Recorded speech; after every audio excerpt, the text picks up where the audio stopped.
அமெரிக்க அரசு தலைவர் டொனால்ட் ட்ரம்பின் முடிவு எடுக்கும் திறன்கள் குறித்து பேசிக்கொள்ளும் போது அவரையும் அவரது முடிவுகளையும் பிரிக்க முடியாது என்பதற்காக ட்ரம்பும் டெக்கோவும் என்ற ஒரு வார்த்தை பயன்படுத்தப்படுவது உண்டு. ட்ரம்பின் முடிவு எடுக்கும் தன்மையில் டெக்கோ என்ற குறியீடு எள்ளலாக கூறப்படுவதுண்டு. இந்த டெக்கோ என்ற குறியீட்டின் அர்த்தமானது ட்ரம்ப் ஆல்வேஸ் சிக்கன்ஸ் அவுட், அதாவது ட்ரம்ப் எப்போதும் தனது முன்னைய முடிவுகளில் கோழைத்தனமாக பின்வாங்கிக் கொள்வார் என்ற கருத்தியல் உள்ளது.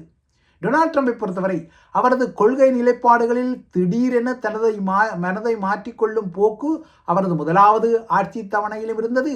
இப்போது அவரது 2.0 ட்ரம்பின் இரண்டாம் தவணை ஆட்சியிலும் இருக்கின்றது என்பதற்கு அடையாளங்கள் தொடர்கின்றன. இப்போது இந்த விடயம் அவரது ஈரானிய மின் உற்பத்தி நிலையங்கள் மீதான தாக்குதல்களை 5 நாட்களுக்கு ஒத்திவைப்பதான முடிவின் பின்னணியிலும் தெரிகின்றது. டொனால்ட் ட்ரம்பின் முன்னிய வடிவ திருப்பங்கள் எவ்வாறு இருந்தாலும் அவரது இந்த டெக்கோ பாணி தாக்குதல் ஒத்திவைப்பு முடிவு உலகுக்கு சற்று ஆறுதலை அளிக்கக்கூடும்.